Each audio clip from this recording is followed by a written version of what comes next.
بسم الله الرحمن الرحيم. عن ابن عمر رضي الله تعالى عنهما قال: ما رأيت أحدا أنجد ولا أجود ولا أشجع وأوضأ من رسول الله صلی اللہ علیہ وسلم۔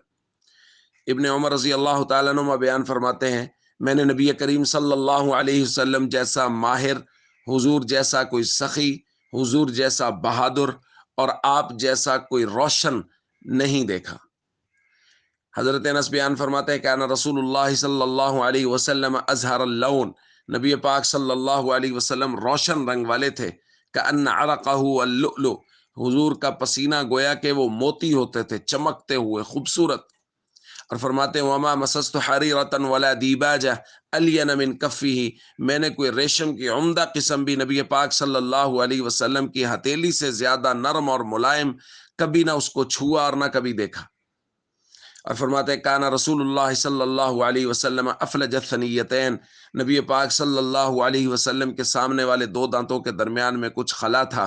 اذا تکلم رؤی کالنور یخرج من بین ثنایاہ، حضور جب بات فرماتے تھے تو نور نبی پاک صلی اللہ علیہ وسلم کے سامنے والے دو دانتوں کے درمیان سے نکلتا ہوا نظر آتا تھا۔